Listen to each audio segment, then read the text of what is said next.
2016, I enroll in culinary school, and I want to say it was like 2 weeks in, I get contacted by Food Network. They want to have me on the first ever firefighter episode of Guy's Grocery Games, hosted by Guy Fieri. And this is, like I said, this is all happening at once, and I'm like, this is crazy. I can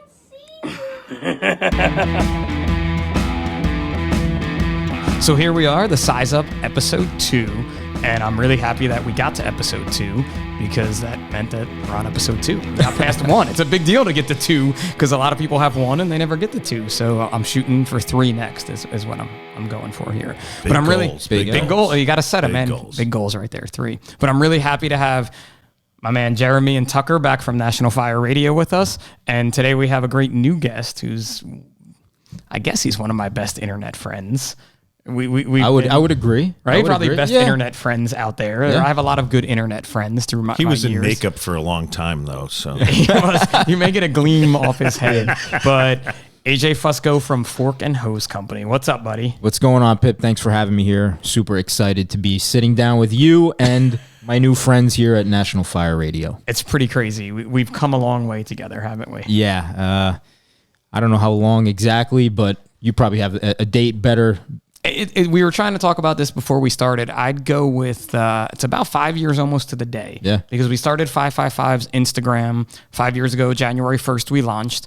And I think when did you start Fork and Hose Company? It was, the Instagram part of it started right about that same time, but the I'll call it the brand Fork and Hose Company started about a year prior to that, and it was just a little itty bitty website that I didn't know how to operate or update or do anything like that. So let's go back to that story too. Yeah. So first, you got to give us a little backstory to you, because there's a lot of people out there who are like Fork and Hose. That doesn't really make much sense to me. It's kind of a play on words, depending on how you look at it. We'll leave it at that. So do you go to firehouses and enjoy their meals? And is that what this is all about? Or do you do other things? Yeah. My God, I've never. This is a family show, How Pip. embarrassing is it for me that in all these years I've never. Now he's putting two never and two put that together. together. I'm an idiot. I'm an idiot. So, Fork and Hose Company, it started out simply as a way for me to share my firehouse cooking with my close friends and family, maybe a couple guys that I knew on the job in the area. I honestly had no idea or intent of it getting any bigger than that. And it was just, a way for me to get my stuff out there. Maybe somebody needed a recipe for something that, is a proper dish for the firehouse or something like that. But once I realized I wasn't the only idiot cooking in the firehouse, it went way beyond that and, to where it's at today. So at that time too, did you ever think, like, you were a firefighter, a career firefighter, did you ever think, I should probably be a chef? At that time, no. I never did until my wife asked me one day, if you weren't a fireman, what would you do? And it was pretty immediate. I said, I want to be a cook, I want to cook for a living. And that was way back then. And, the conversation really never went further than that. And then 2016 is when, I don't know if I could say it, but shit got real. And Yes, you can say that. Yeah, Well, we get the E after us, I guess, now. And we went down to ICC, which is a culinary school in Manhattan, and I enrolled that weekend. And that was awesome because I had known HA for about 2 or 3 years then. And I myself used to cook in the firehouse, and Used to? I don't cook anymore. Oh, you're a senior man, or I got replaced by a guy about maybe like 3 years ago. He started cooking on my shift. I'm embarrassed to cook now. He's so consistent, these meals that he makes. He's like, I tried something new tonight. I did this with the paprika. And I'm like, yes, sure, man. Like, it was awesome. That's all I can say. And side note to this, he's also a plumber. So we wonder what, really. Make sure he washes his hands before he starts cooking. You don't look at his hands. That's the way. But in firehouse, because a lot of people listening to this are not firefighters, the meal is a huge bonding experience. It's a traditional thing. I think even before the meal, it's, you'll hear the kitchen table as being the most important part or Always most has important place in the firehouse, and it goes beyond the meal itself. Yeah. It's, whether it's career or volunteer, it's where everybody usually sits down, talks about, maybe it was a run they just went on, or maybe it was, a job from last year. It's where the world's problems get solved. That is it. And that's what they say about the Firehouse Kitchen Table. And I think it's the truth. Getting to travel the country and meet firefighters from around the world now, that table, all life's problems are solved there. Yeah. And to me, you could go in any firehouse. I would say every firehouse probably has a kitchen table. You could sit down at that table, and whether you just met the people on the other side of it, you're going to have a great conversation. You're probably going to all have something in common.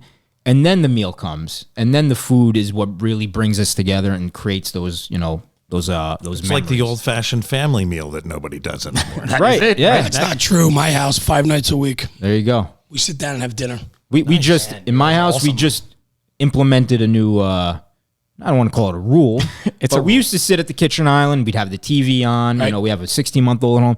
It'd be me and my wife were watching TV, feeding the baby, and then we said, "What do we have a nice dining room. Let's sit there. We'll put some music on and we'll talk." Right? Yep. That's a big thing. It's We do that. huge. We do that. We play some music. There's some like Dave Matthews Band on in the background. There's no electronics, which with a 9 and a 6-year-old is like it's like pulling teeth.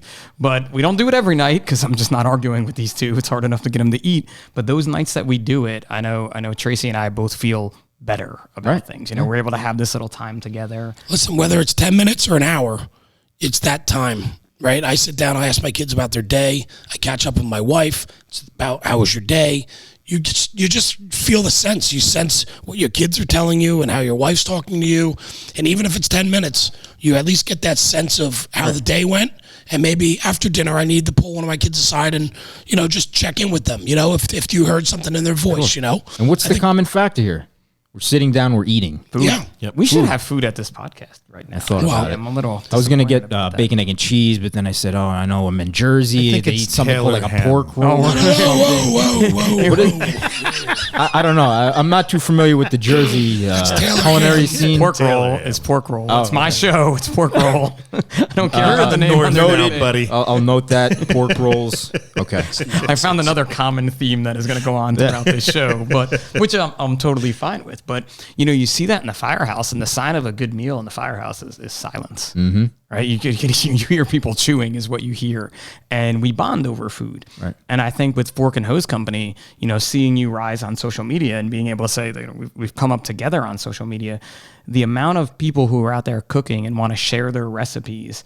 I mean, you tell me. It started with like a hamburger, and now you have people with, lamb chops with feta. Yeah. And to me, the craziest thing that I've been able to see through Fork and Hose Company is the varying regional differences in how firefighters are cooking. well, let's hear I about get- that. I'd like to hear that one because I I don't pay get that much straight attention. up sushi from California, and I'm getting southwestern cuisine from the guys down in Texas and in those areas, and New York. It's the usual pizza and hot dogs and hamburgers, whatever. But That's like a call out to our own local region. I'm just saying. I mean, sushi, dude. That's sushi's- huge. Sushi's I never big. thought I would I don't see think that. I've ever had sushi in the firehouse. Right, but most we do people sushi Fridays, but we order Yeah. out. Yeah. We're not hand rolling. You have people hand rolling. Yeah, exactly. And that's a good point that you bring up, the ordering out thing. That's happening a lot more. And You think? Really? I know. And part of what I want to do with Fork and Hose Company is inspire people to cook. And it doesn't even have to be firefighters.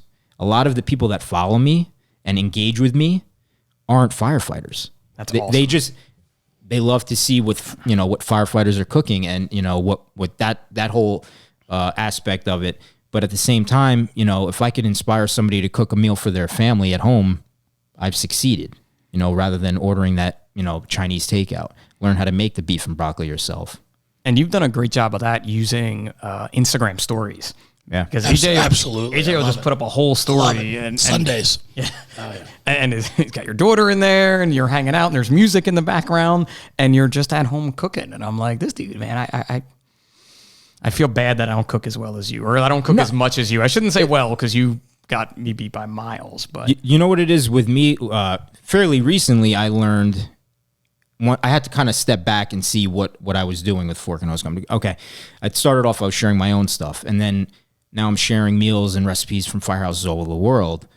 But now I also realized maybe I'm taking for granted little things in cooking, how to better chop an onion.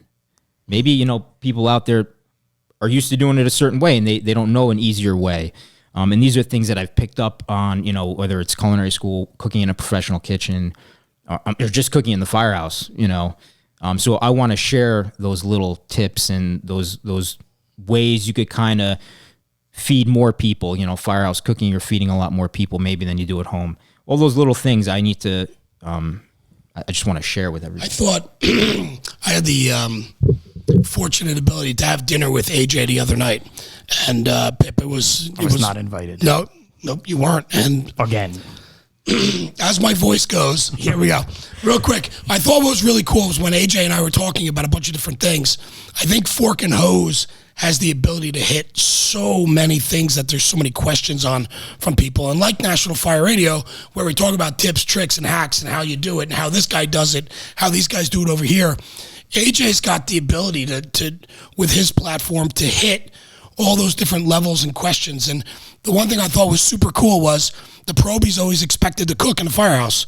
Half these kids are coming into the firehouse and never had to cook before, or they don't know how to buy correctly. And AJ, talk about that, because you talked to me the other night about that. I thought it was so cool how he just put it in perspective that, maybe we need to teach these kids, like we're teaching them in the academy, how to fight a fire and how to love the culture and the brotherhood. We also need to teach them that part of their duties, if you're going to cook, here's some easy meals. Here's some easy things that you can do to put yourself in a win situation. To not lose. Yeah. And it's, maybe to somebody not in the fire service, it seems kind of silly, like, what's the big deal, Like I said, some of these guys or girls, they've never boiled a pasta They before. grew up in the microwave generation. Yeah. We were the microwave generation. Now they've grown up in the Uber Eats Uber Eats, generation. yeah. You don't have to leave your house. You Right. just get whatever you want delivered there. And What's that? Yeah, Tucker. Tucker's like, I'm still I'm waiting still milking the cow. What are you talking churning about? the butter He's in waiting for the his fruit garage. cart, the neighborhood fruit cart. The guy with the show The Size milkman Up was meant shows to up. build people up. And we're just blowing Tucker's mind. It's my episode 2 with these phenomenal concepts. Seeing a trend here. It's fantastic. No, but in all seriousness, I get DMs from people all the time. What's a good recipe I can make? I'm coming off probation. Whatever. Simple. Keep it simple. Stupid. It doesn't have to be an elaborate meal using fancy ingredients. You don't have to buy the best cut of meat.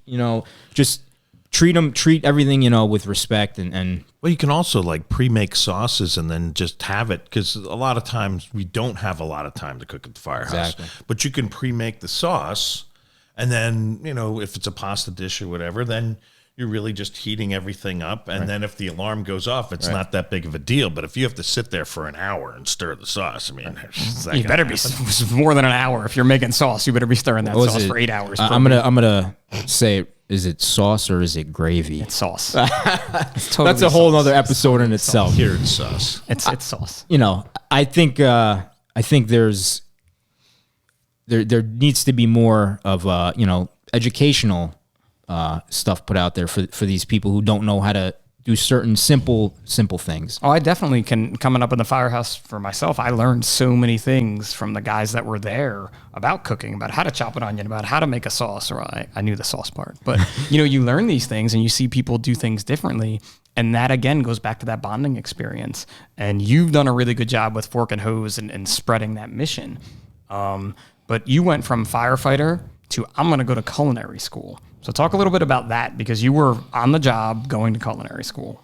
Yeah, so the conversation happened again with my wife, and I'll be honest, it was a period in my firehouse career that was, I wouldn't call it dark, because I don't want to make it really morbid ominous. or anything, but I just wasn't super happy, and she asked me that question again, what would you do? And I said, I'd want to go to school, I want to learn how to cook. And she just said, do it. That's awesome. And I never thought that it would be possible, because you know the schedules it's it's not a 9-to-5 job. It's changing constantly. So I did a little homework with guys at the firehouse just to see, if I can make this possible. And there was a couple guys that stepped up, and, without them, I wouldn't have been able to do it. So I went down to International Culinary Center, which was French Culinary Institute a couple years prior, and that's down in Manhattan. Found a program that worked. It was 2 nights a week, 14-month program. It was the longest one they do. And through mutuals and taking my time off, I was able to do it. It was awesome. It was really cool to watch AJ do this and be a part of it, seeing him work so hard. And I sort of did the same thing when I went to paramedic school, right. But more of mine was an online program. But seeing you do that, and you did have to step away from Fork and Hose a little bit. I mean, it still existed.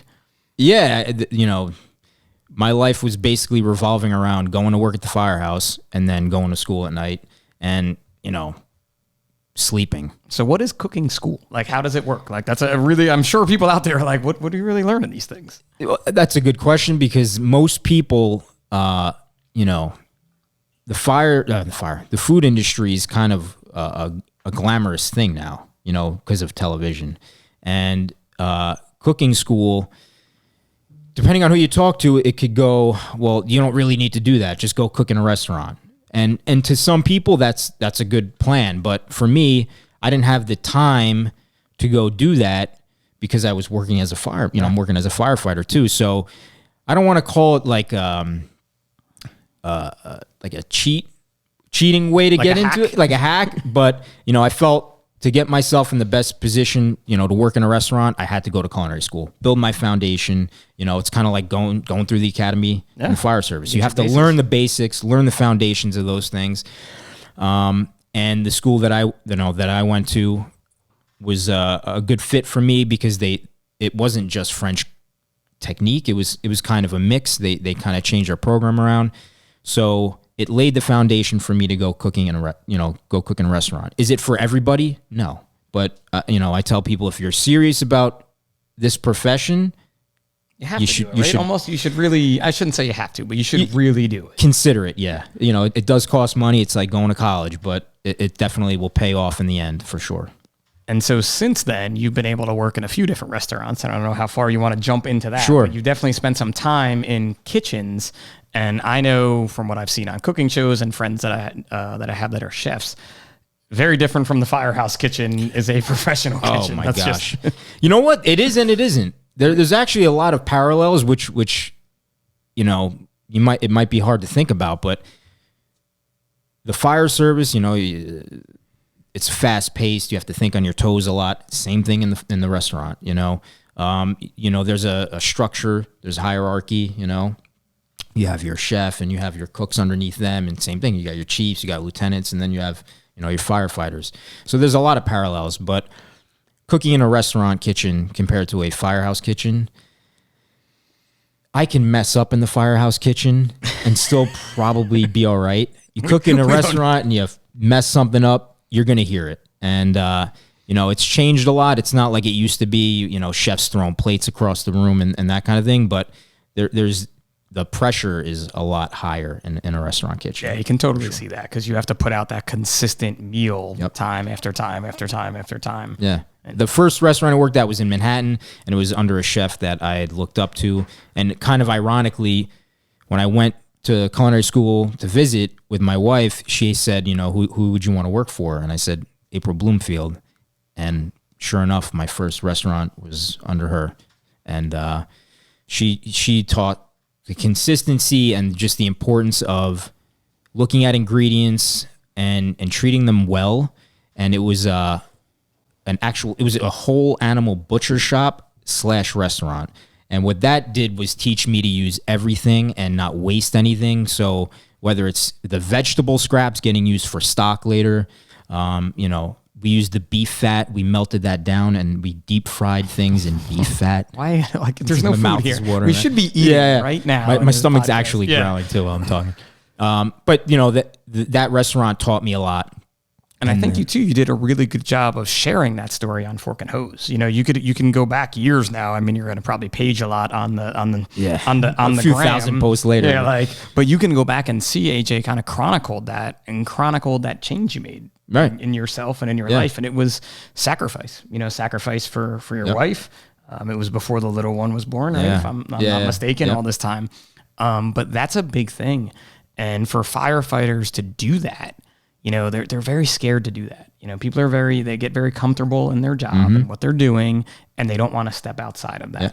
And you were able to do that, and you were able to highlight it. And it was cool to watch, man. I was so stoked for you. Every time you do something in the culinary world, I'm like, yes, good for him. No, I appreciate it. And, you know, like we said earlier, we're best internet friends. And it was a humbling experience, and I'm glad I did it. And, you know, I look forward to you know, furthering my culinary career as life goes on, you know? Yeah. And it's amazing too. So what do you think, you know, being on social media and seeing all these other folks out there, are there a lot of firefighter chefs? Like real, I want to say like went to culinary school or now firefighters or vice versa? Well, going back to the whole, you know, the TV thing, glamorizing everything, it's very easy to, and I've had this conversation with people, it's very easy to say I'm a chef. Right? You put it in my handle, you know, chef, whatever. And unfortunately, that's not how it is, you know. But I like to think there are firehouse chefs. And to me, a firehouse chef is somebody who not just cooks, you know, you're not only cooking great food, but you're also taking into consideration the budgets of budgeting. That's a huge thing, you know. It's one thing to take an unlimited budget and cook an amazing meal. I think anybody could do that. But to say, all right, you got $5 a guy or $10 a guy, because it's going to vary, obviously, you know, to the firehouse.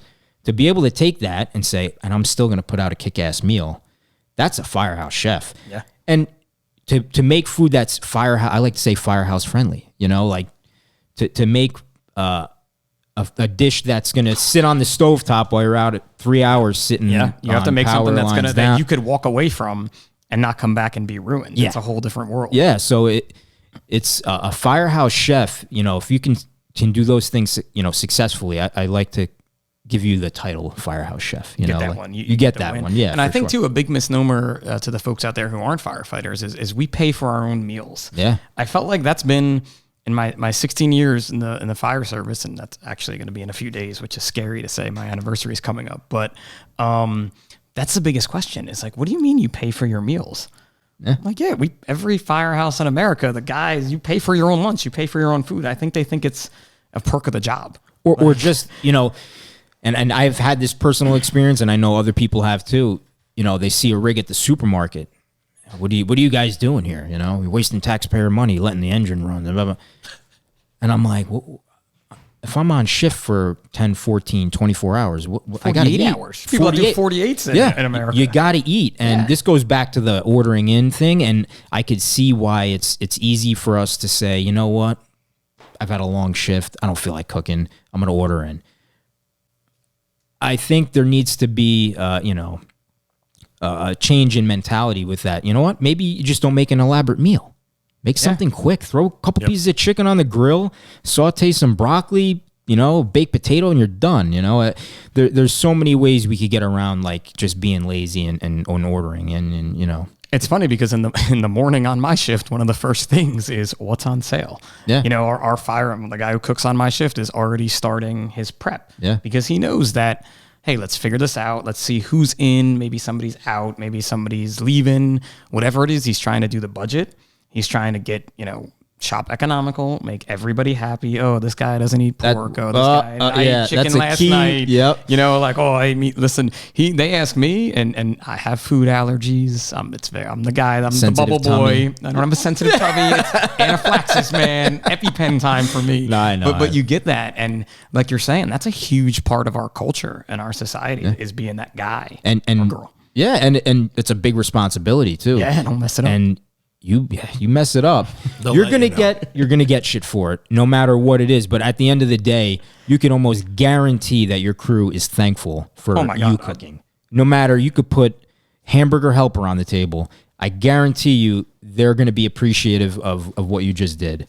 And that's it. That goes back to the Proby thing too. You know, like I tell a lot of guys, just cook something. Yeah. And make mistakes. I want you to.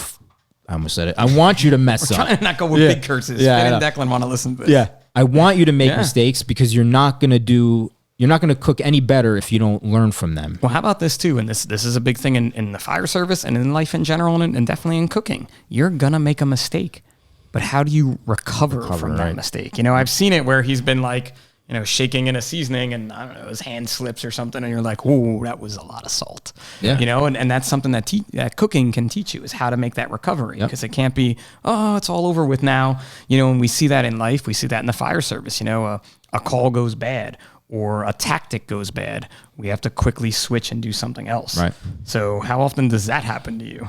It happens a lot, and I think people are appreciative when I share my mistakes. Yep. When I put a video up, and you know, whatever I'm doing, if I put a video up and I screw something up, I want people to see me screwing up, so that they don't think I'm this high and mighty, chef guy that doesn't make mistakes.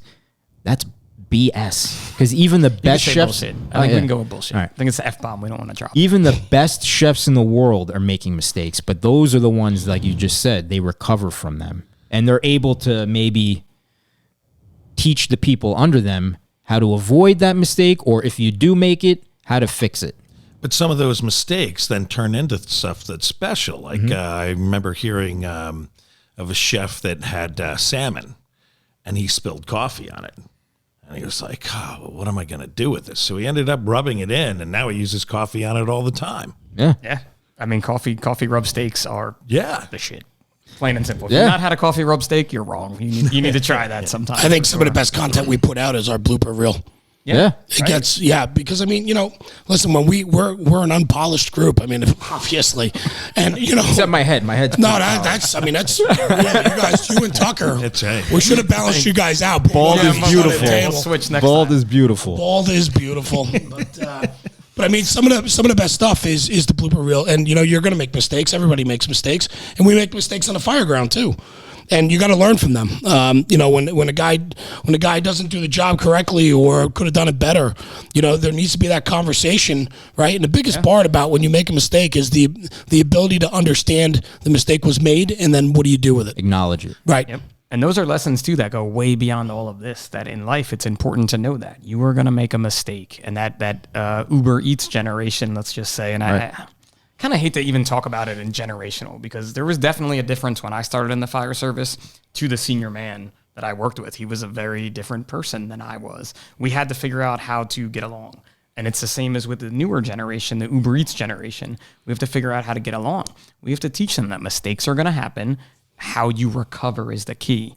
And I think we're seeing that a lot when we talk about the personal issues in the fire service, mental, physical. You know, they make a mistake and they don't recover well. Right. They don't come back from that mistake. And it's even explaining to them, kind of how you were saying, teaching them in the academy how to cook or how to make simple meals.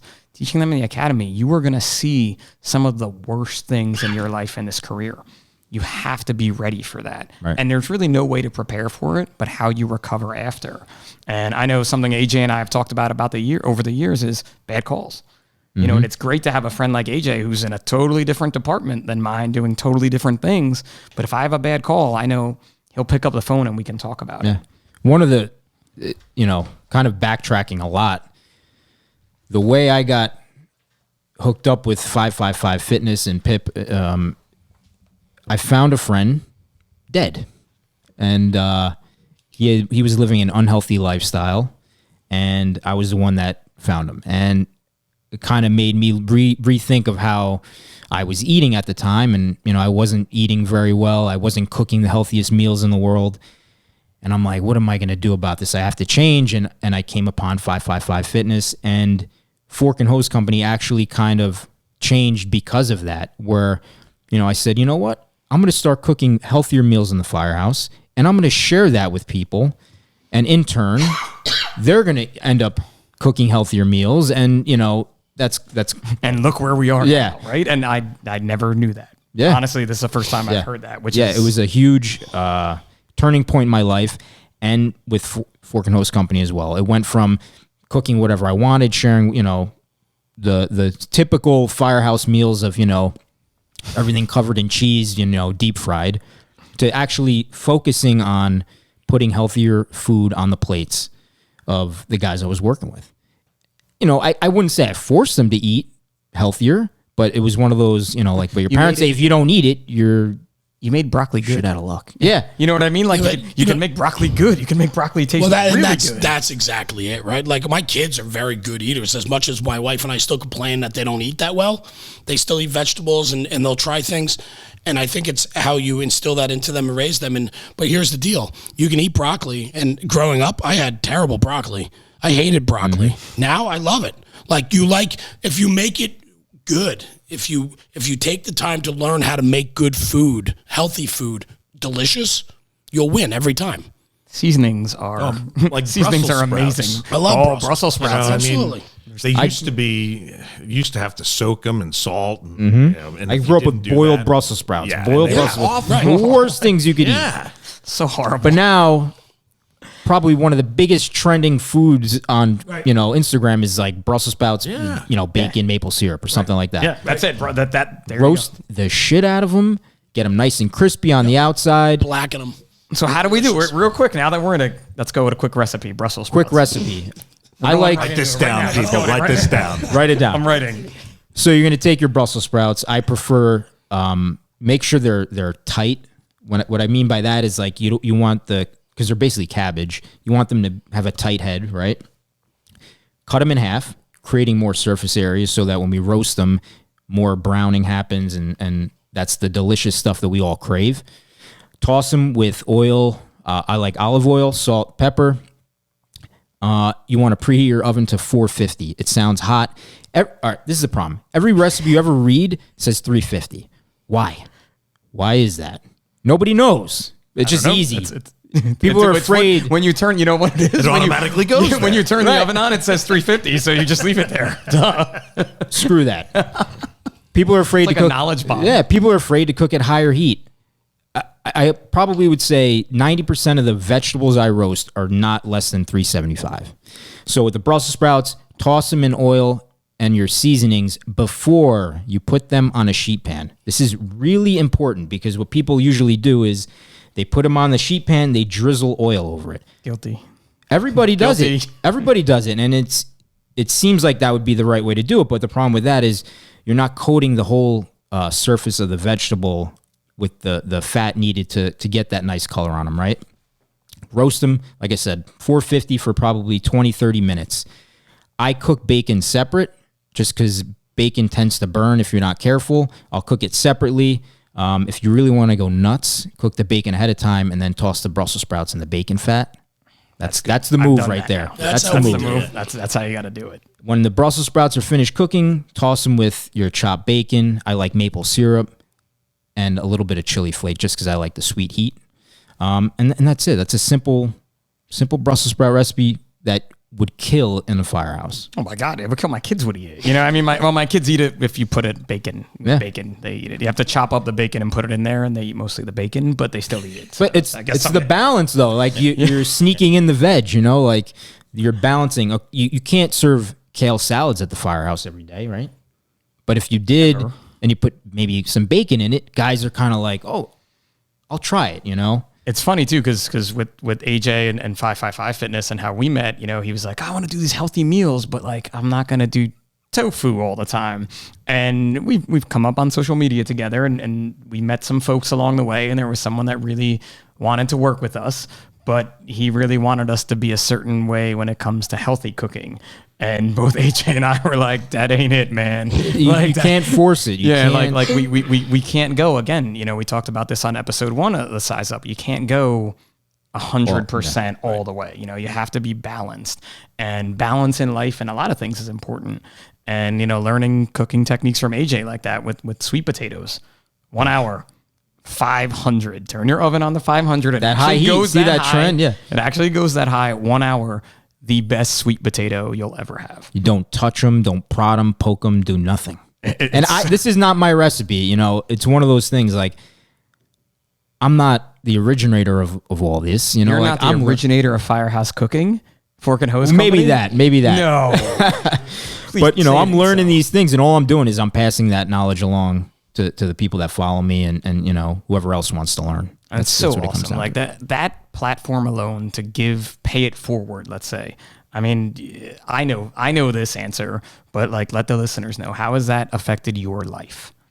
Just paying it forward. Yeah, with Fork and Hose and what you're doing. I get more out of it than what they probably do. You know, I get them almost daily. I'll get a DM, you know, actually I got one last night, a volunteer firefighter from, I think, the Midwest. Really love your videos. I'm learning so much. I'm more confident cooking now, and I'm actually starting to cook healthier too. It's awesome. It's awesome, dude. To me, like, I just got chills on the back. To me, like, that's it. Like, I've done my job. And I don't think about that when I'm doing them. It's just, you know, it's that natural, you know, progression.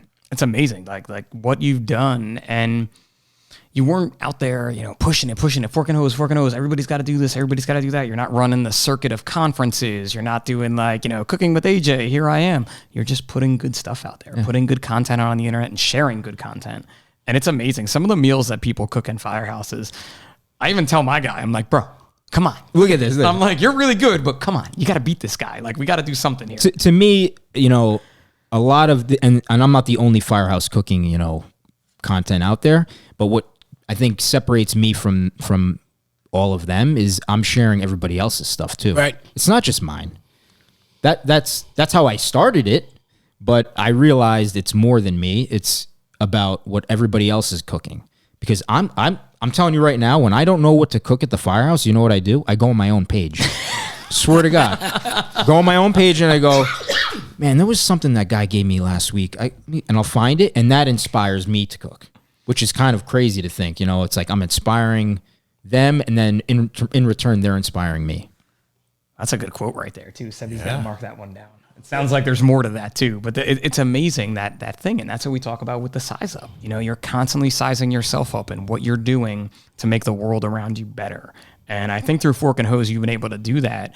And I'm not going to sit here and say you're not the man, because you do have a little bit of celebrity. I'm not the man. You're the man. You have a little bit of celebrity chef in you, too. And I don't even know if you wanted to bring this up today, but we have to. You know, let's talk about your time on a little known show called Guys Grocery Games. So it all happened, give or take, around the same time, 2016. I enrolled in culinary school, and I want to say it was like 2 weeks in, I get contacted by Food Network. They want to have me on the first ever firefighter episode of Guys Grocery Games, hosted by Guy Fieri.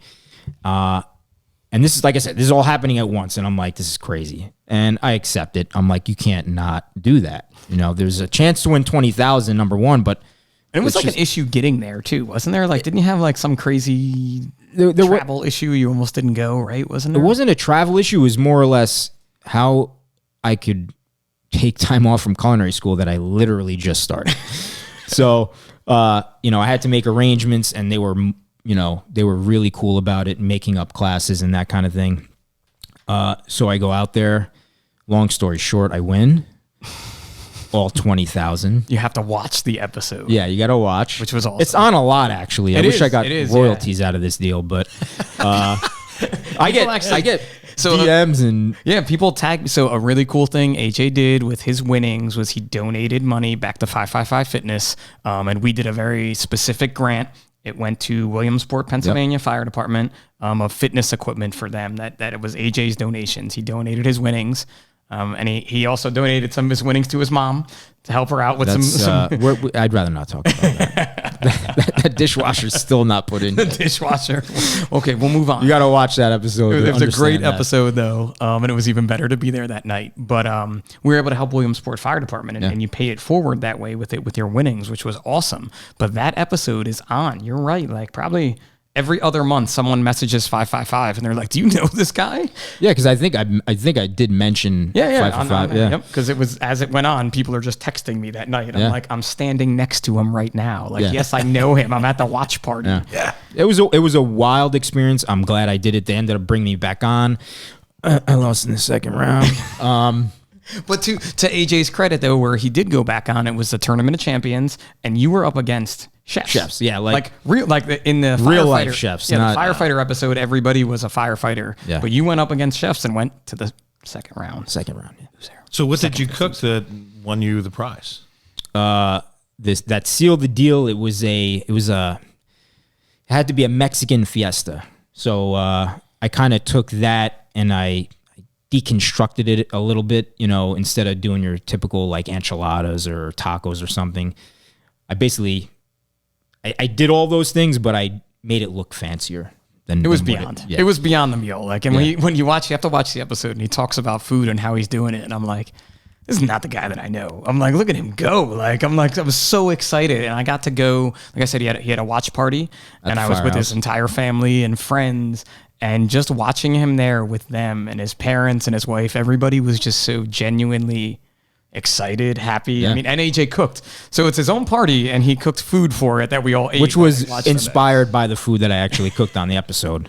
But yeah, and to be able to give back, like you said, to be able to take that and do something, with it besides put it in my own pocket, it meant a lot. And Williamsport, I'm hoping they're doing everything. No, they're still posted Yeah. online. We've talked to them, and it was cool. We went to their firehouse because it's not far from where we live and work, and they cooked for us. Yeah. And they had an amazing meal. And actually, we got like jerky. Yeah. Right? Then they jerky and Yeah. like because one guy was a big hunter, and it was. I mean, I'm like, I don't want to work out. I just want to keep eating. Yeah. And then we did a killer. What workout did we do? And we didn't do an honor WOD. I think we did the 555 standard. Standard, I workout think with it was, them. yeah. And we all kind of amped it up in our own way, but it was awesome. And it's Williamsport, the home of the Little League World Series. Yep. So it was pretty cool. They were really good guys. Yeah. And that was something we were able to, again, pay it forward through Fork and Hose. Through food and fitness. Yeah. And what else? We've done some other really cool things together. We've done a lot out at FDIC. AJ comes out with the 555 team, and he cooks for us, for lack of a better term. It's what I do best. I do fitness. I do that stuff, but not as well as Pip and the rest of the crew. I'd rather chop onions than do burpees, and We make them do both, is what it comes down to. Yeah. But even too with fitness, and your own, discoveries through fitness. Your dad was a big part of your fitness journey too, and being involved with it. yeah, he's my family's all athletic. I grew up playing all sports: hockey, football, golf, everything in between. My father, he was an amateur boxer, a police officer. He fought in like the police, games and that kind of thing. And when CrossFit, I know we don't like to throw labels and brands out there, but when CrossFit came out, It's a brand, and we could talk about it. his head exploded. He was amazed. It was all the things that he had been doing separately, and he put them all together, and he started getting into it. And his garage gym could rival any, CrossFit gym or anything like that. And we'll work out together, and he's 66 years old and So awesome. kicks my ass. It's so awesome to see him. And when you meet him, you get the sense about him of just the type of person he is. And it's funny too, you say that like with CrossFit, when CrossFit became the fitness trend at the time, whatever it was, maybe it's like 10 years ago now, when it really started creeping up, you had so many people like your dad who were like, this is what I've been doing. Anyway. Yeah. and a lot of people at that time were like banging their head against the wall because they're like, Why didn't I think of that? Why didn't I brand this? Yeah. Why didn't I come up with a cool name and a concept and how to grow this? And with 555, we've taken a lot of flack over the years of being like, you're the CrossFit guys, and my chiropractor says CrossFit is the best thing for his business because it just hurts you. Right. And I feel like that's a good line, right? Yeah, absolutely. I like that Jeremy just chuckles in the back. That's all I got. That is that's a good like firefighter. I'm not doing fitness line. You know what I mean? Like that one for CrossFit.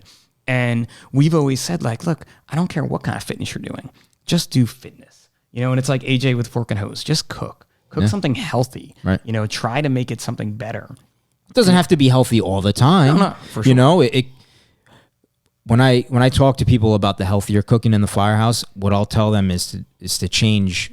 Start off slow, small steps. Change one ingredient. So maybe you're making your typical big fatty steak and mac and cheese with it, but instead of maybe roasted potatoes maybe just do a baked potato, you know, something like that, or maybe make it sweet potato instead of, you know, your white potato, and then from there progress. Okay, make one healthy meal for the whole tour. The other two guys can do whatever they want. You want to have your pizza, whatever, and then, you know, those small steps.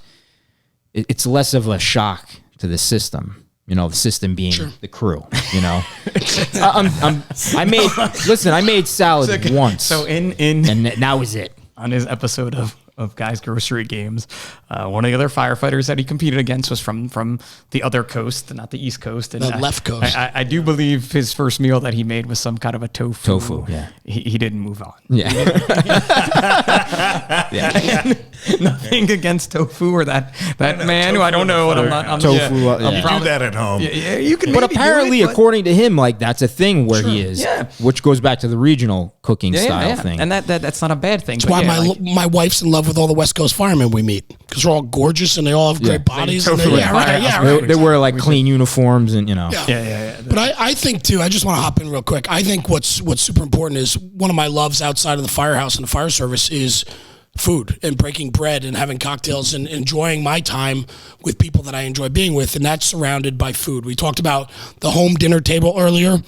I talk about going out and enjoying different restaurants, different cuisine with different people and different friends. AJ, your wife and yourself joined my wife and myself the other night, had dinner for the first time. We just met Amazing each other. meal. Yeah. We had an incredible meal, incredible restaurant. I mean, it's, you know, over the top, but it was fantastic. But it was the story that came out of it. It was one of the best nights we've had in a very long time, just spending time with new people and getting to know them.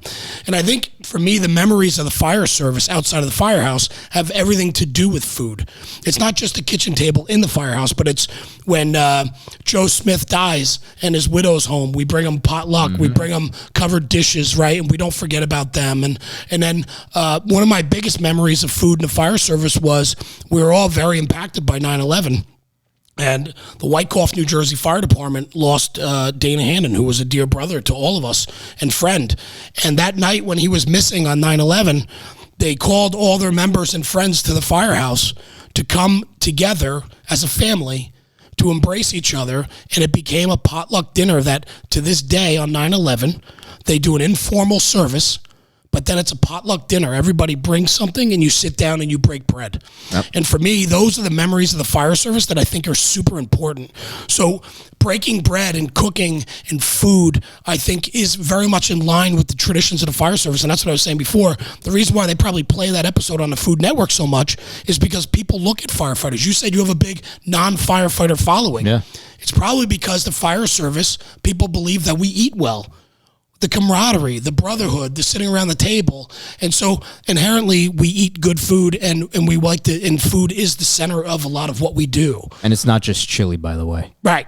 Absolutely. Everybody thinks all we know how to make is chili Firehouse and chili. steak and potatoes. I call that the standard. The steak and potatoes and the vegetables is the standard firehouse meal, but it's so much more than that. Yeah. But even if that's all you make, so be it. Create memories. Yeah, and exactly. those memories that you're creating, like that tradition. That's right. Of it. You know, we have a guy on my shift, and his grandmother used to come in, and we would make eggplant with her on Sundays, and she would spend. You know, Reitz would be there all afternoon with us. That's awesome. And she has since passed away, but we still do that. You know, or we talk about like, hey, we got to get eggplant going for Reitz, and it's actually time for it to happen again. But it's those I'm available. traditions. You're available. You want to come down, help out? I'm down. We like it because you had that, and it was something that we had never made before. But Reitz knew how to make, so he brought her in, and it was, she would just come in. You would come back from calls sometimes, and his grandma would be hanging out in our kitchen. It was awesome. That is fantastic. And those are those things that make you a better person. Yeah. You know, those traditions of, 9/11 in this area in Wyckoff, New Jersey, North Absolutely. Jersey. I mean, it changed. It changed the world around here.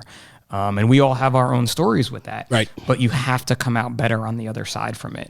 And to be so far out, so many years out, and still have that still potluck, doing it. I mean, that means more. Speaks volumes about what I food just can thought do of to you. something. 9/11, I have a button on my helmet band that I've been wearing now since 9/11, and it says, "Fight back, New York, eat out." Because after 9/11, nobody was going into the city to go to restaurants. And a good friend of mine who's now a New York City firefighter, he was hired the second class after 9/11. He was a big-time chef in the city and left a good cooking job to become a firefighter in the city, and he got me that button because he knows that I was all about, you know, restaurant culture and Right. eating and, you know, and food and so on, and how important that is. And so he got me that button. That still sits on my helmet to I this like day. that. I Ever like since that. 9/11, he went, yeah, You need just one of a those. just a cool memory. Just a cool memory. And those are things too that people, and again, you travel the country and you talk about 9/11, but when you're from this area, you know, the person in the Midwest has their story of that Sure. day and that time after, Yeah. and we have ours. And so much changed afterwards. Oh, yeah. That eating out thing, you know, going into the city, you know, people didn't want to go into the city, and even that, calling it the city. The city. You know, like you know you're local when you call it the Yeah. city. Right. It just is what it is. You don't have to explain it to But anybody. but AJ, I took a think, lot. man, I think truly what you do outside of the firefighting passion of cooking and spreading the good word, man, there's a lot happening there. I want to see more out of you. I'd love to see it, man. I'd love to see more out of me too. That'd be good. That'd be good because I think your message is on point, and I think everybody can relate. So I'm excited for you, and there might be some things down the road that we're gonna I've heard. work on Sounds- together. sounds- Heard there's some sounds things good to going me. on Yeah, there. that'd be it's- good. It's funny. all roads are converging. It's, you it's, know? it's funny how yeah. we seem to keep growing with something Yeah. new every time and, Yeah. and bringing someone new into something. But it's I cool. appreciate Pip for having me on for this. Is Thanks, man. you That's know, nice. I owe a lot to you. I really do. I do. That's cool. It's funny too because you say that, and I feel like I owe a lot to you. But it goes back to the premise of the Size Up again, is that we're learning from each other, and we're learning from each other and helping others. Because 6 years ago, social media was not what it is today. Right. And we were joking before the podcast about our first time at FDIC and meeting people. They would come up and introduce themselves, and we would just stand there blank with like blank stares. And then they would say their Instagram handle, and it turned into like hugs and like, oh my God, it's you. I've always wanted to meet you. And they're like, I've always wanted to meet you, Fork and Hose guy. Yeah. And it's just grown so much from that. Yeah, yeah. It says a lot to, you know, I think the messages that we all collectively are sharing. You Positivity. know? Positivity, Yeah, making yourself better every day, as well as the people that you work with, or, you know, your family. Just leaving the firehouse or fire service better than what, you know, the way you found it. Yeah, and that's key in the cooking world too, with the same theory in the kitchen. You Yep. know what I mean? Like cleaning the kitchen, cleaning things, and leaving it better than you found it. And I know you guys say that with National Fire Radio all the time. You know, that is the main, I think, tenet of National Fire Radio, is leaving the fire service better than you found it, through tradition and storytelling and Yeah, fun you acts know, and blooper reels. And I think that the message has to be clear. You got to check yourself at the door, and it's all about the mission. It's about the firehouse, and you come last. And you know, when you're signing on board, when you walk into that firehouse, when you're jumping on that truck to go to that call, you got to be dialed in and focused. And we can't let ourselves get in the way of what our job is and the mission is. And so I think more now than ever in the fire service, that's one of our issues we have to tackle. Is it's less about me and all about this, you know, and that has to be discussed. But overall, yeah, that's what we do, man. We want to educate and let everybody know that the job is still good. Yeah. We have guys like AJ and yourself, Pip, that are willing to put yourselves out there to talk about the message, about how good the message is and how good the fire service is, and we need more of it. And I think you said like willing to put ourselves out there, and AJ and I, you know, kind of coming up in this together, we didn't want to put ourselves out there. We wanted to put a mission out there, and we wanted to put theories out there and ideas and share other stories. And somehow through that, we both ended up out there, you know, trying to avoid being on your own page. And, Right. and AJ too, you know, what he's doing is a little different than me, where he's showing people how to cook. But he's putting himself out there, but he wants to focus more on the food, not himself. Sure. But you still end up in that. It's a limelight. natural, you know, Yeah. it's just, We didn't expect it. I know. Yeah. I know. We've talked about it a lot in conversations, like how someone in Germany. your was hashtag. just, How did you? Yeah, how did I get here? Hashtag, how did Yeah. I get here? You're like, how did this occur? Right? Like your little kitchen that you have there, Yeah. your little firehouse kitchen. When I went to it, I'm like, it looks bigger online. What? Was that the play on words that you had too? Like, but you see these things, and it's a big deal. You know, giving back again, like it makes you a better person. You know, and you said it before. You've gotten more out of Fork and Hose than you've given back into. Exactly. If I could inspire one person a day to cook when maybe they didn't feel like it that day, or they didn't know how, you know, or maybe, you know, there's a dish that they've always wanted to make, but they just weren't sure how to go about it. If I can inspire that person to go do that, I've done my job. How many episodes have you put out? of your Oh, like how many? Oh, geez, you can never. What are you up to post? Like here, we can look at that. These post wise, it's I don't know, but I try to do whenever I'm home cooking or at the firehouse. If there's something that I could think of, like, oh, you know what, I never maybe shared how to do this. Yeah. I'll do it. And I repeat a lot of things only because, you know, with social media, it's you might see it today, but maybe the person, you know, tomorrow hasn't. So It looks so good. Like looking at it, it just everything looks so good. Yeah, Now we're gonna have to go out to lunch. I mean, yeah, like 3,200 posts, you know, and that's without, you know, AJ harnesses the stories. I think your Instagram stories, even before I remember you telling me about it, and I'm like, what's an Instagram story? Like I didn't even pay attention to what those were, but those Sundays with AJ and Ava there cooking, are just amazing. Right? It's I'm just trying to be real, you know, like I'm not trying to create a false sense of what I am. When I cook at home, I put as much love into it, you know, as when I do at the firehouse. And maybe Ava might be crying, or you know, the dog's barking in the back, but that's my life. But you know, that's a big part of it. Is it has to be real life. You know, if you're out there, if it's, you know, and I say this as we're sitting here in this well-lit studio with lights on us, with a beautiful backdrop, and all these things, fancy logos, but that's part of it. But what you're putting out there is life. You know, you're in your kitchen, you're in your firehouse kitchen or someone else's firehouse kitchen. And I think people appreciate that. They appreciate the word I want to use, genuinity. I don't think that's a word. That's not the word. I know what you mean, the but genuineness of you doing that, you know, and I think that might be a new word. Your genuinity. Genuinity. Genuinity. I'm not good with words. That's why I shouldn't have a podcast. Like I'm not one with the word. I think you've done a bang up job for making these up my past own 2 words. episodes. Yeah. Bang up. But you see that, and people see that and they appreciate it. Yeah. You know, they appreciate the fact that you're there cooking with your daughter and you're feeding her as it's going on, because people have those traditions of being there with their parents, you know, being there with their grandparents, and sharing that is a huge part of life. Yeah. And I think that's awesome what you're doing. And it correlates to the traditions in the firehouse cooking, and, you know, kind of comes full circle. Everybody loves to eat. I don't care who you are. You know? I say this all the time. Every single day in every single firehouse in the world, there are firefighters eating. You know, we're not training every day. We might not be running fires every day. We might not be cutting cars up every day, but every day you're eating. And whether you get it from the takeout place or you cook it yourself, it's up to you. And, you know, I'm just trying to make people better cooks, inspire them to actually start cooking or just to learn how to cook, you know, whatever it is. And that's a big part of it too, is as an emergency service provider, you have to eat. Yeah. You can't not eat. You need the fuel because you don't know what's coming next. Mm-hmm. And that's one of those like old guy things. Like you got to eat this, kid, because you may not be able to eat for the next 8 hours. And that old guy was right. It just doesn't have to be deep fried every day of the week that you're eating that. And I know we've talked about it before. You know, firefighters are lucky because almost all firehouses have kitchens. You know, we're able to cook for ourselves.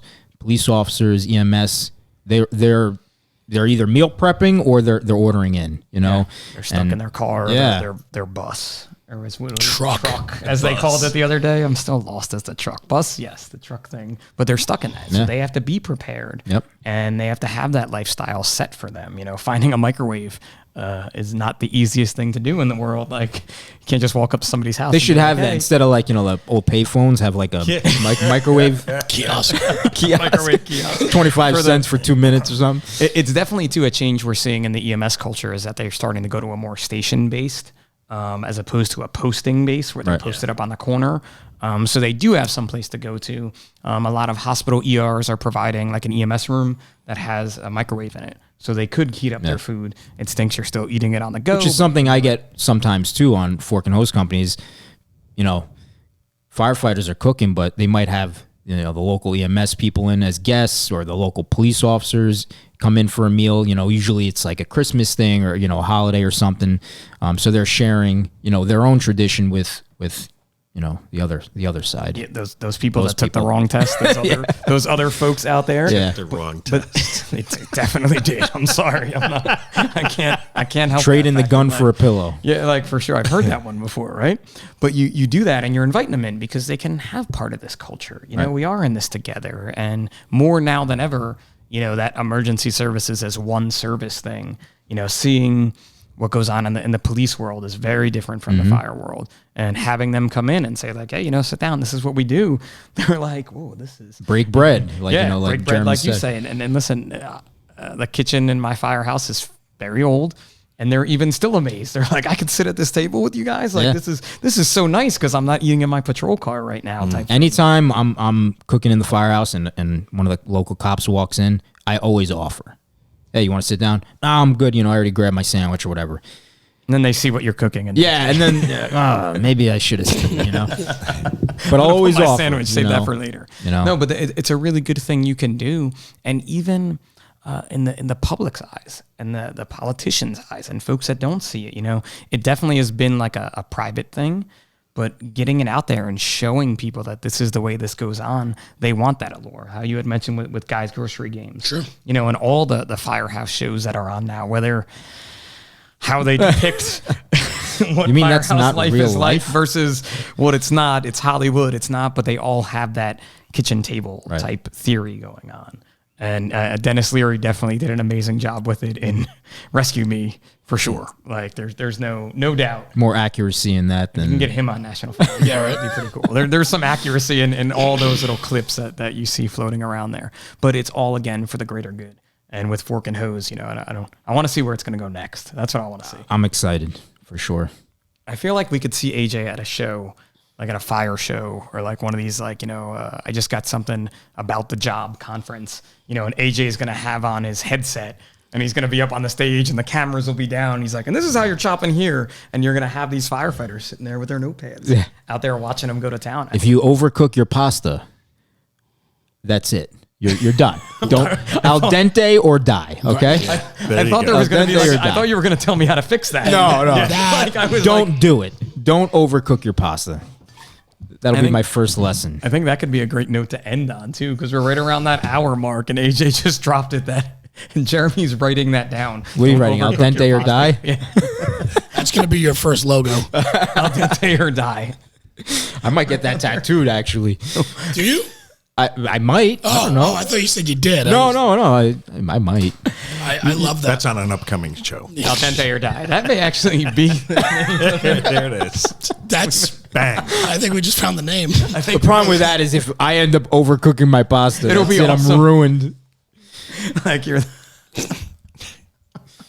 Sorry, Anyhow. as we're just laughing, you Yeah. can't hear it. But al dente or die. I think we can end on that. AJ, man, you know, thank you for coming on the Size Up tonight. Where can the listeners find you? Because I'm supposed to say that at the end. You can find us on Instagram, Facebook at Fork and Hose Co. So that's Fork and Hose Co. Instagram, Facebook, Twitter. DM me if you ever have any questions about recipes, techniques, something you want to see me do. You know, I'm always willing to you know, learn myself and also pass that knowledge along. That's awesome, man. It's And I think it's important to talk about his Instagram. Check out his stories. His stories is him. And I'm going writing to start it down. adding more to my, I think they're called highlights. I got to look Yeah. into you can them more. you Yeah. can pin the highlights Yeah. up there. I So just like, learned like I that think too. if you go now, I think I have my marinara sauce is up there. Nice. Wow, and that is something most people don't just give away. Like, there is. Did you leave something out? Like, is there a? No, I'm all out there. You're all out. You laid it all out there, bro. It's laid it all out. all out there, like full That's it. disclosure. Is that awesome. the way to say it? Fork and Hose Company, Sure. full disclosure. Like, but it's awesome to see that, man. It's awesome to have you here and see where you're going. So, thanks, man. Same to you. Appreciate that. Awesome. Al dente Or die. I love it.